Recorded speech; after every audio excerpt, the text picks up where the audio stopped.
এই পর্বটির জন্য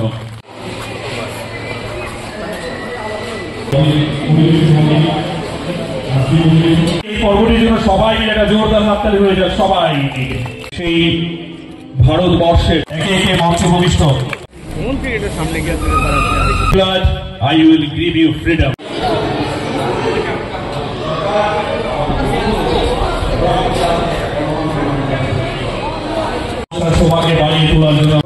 আগামীকাল 23শে জানুয়ারি এবং একটা ভারতবর্ষের স্বাধীনতা আন্দোলনের অগ্রণী সৈনিক যিনি ছিলেন নেতাজি সুভাষচন্দ্র বসু, রাষ্ট্রনায়কদের মধ্যে অন্যতম, ওনার 127তম জন্মদিন এবং এই উপলক্ষে বরাবরই চরিলামস্থিত একটা প্রসিদ্ধ ক্লাব নেতাজি সংঘ তারা বিভিন্ন কার্যক্রমের আয়োজন করে থাকে।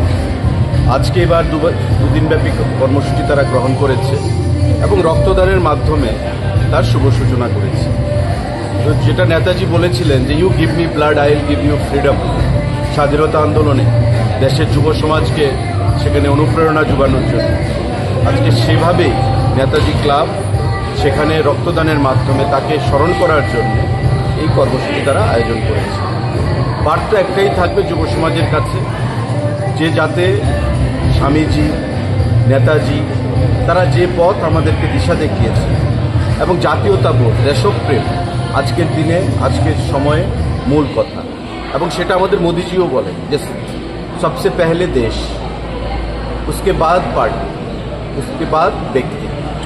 তো সবার আগে থাকবে দেশ, এবং দেশকে যদি ভালোবাসা না দেয়, দেশের প্রতি যদি শ্রদ্ধা ভালোবাসা না থাকে, তবে কোনো অবস্থাতে একটা যুব সমাজের যারা আমাদের সদস্যরা রয়েছে তারা কোনো অবস্থাতেই সামনের দিকে এগিয়ে যেতে পারবে না।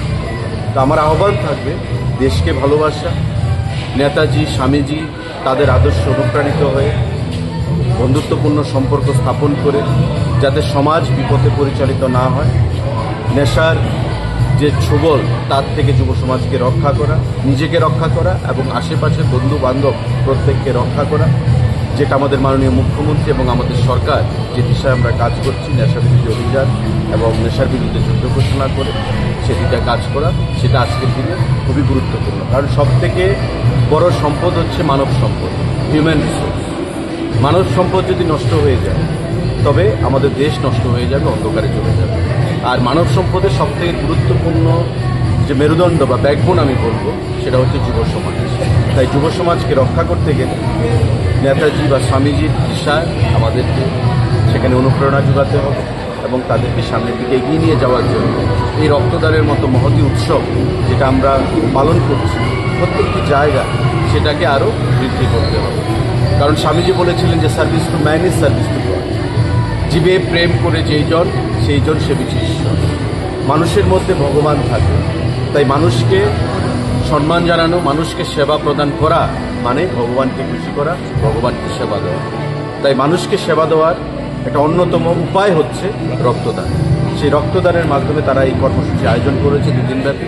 আমি অসংখ্য ধন্যবাদ জানাচ্ছি এবং আগামী দিনে এই গঠনমূলক কাজকে এগিয়ে নিয়ে যাওয়ার জন্য আমি তাদের কাছে আন্তরিকভাবে হৃদয়ের অন্তঃস্থল থেকে আমি আহ্বান জানাচ্ছি। স্যার আরেকটা প্রশ্ন স্যার আপনি তথ্য সংস্কৃতি দপ্তরের মন্ত্রী, তথ্য কি বলছে স্যার? বিগত দিনে রক্তদানের হার বেশি ছিল না বর্তমান সরকার আমলের স্বেচ্ছায় রক্তদানের হার বেশি? আমি একটু আপনাকে কারেকশন, বর্তমানে এটা মাননীয় মুখ্যমন্ত্রীর কাছে রয়েছে।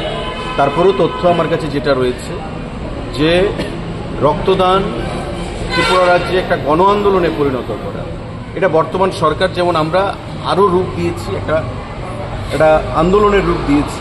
প্রতিটা ক্ষেত্রে ক্লাব বলুন, বিভিন্ন সংস্থা বলুন, কোনো পরিবার বলুন, আগের সরকারেরও একটা ভূমিকা ছিল।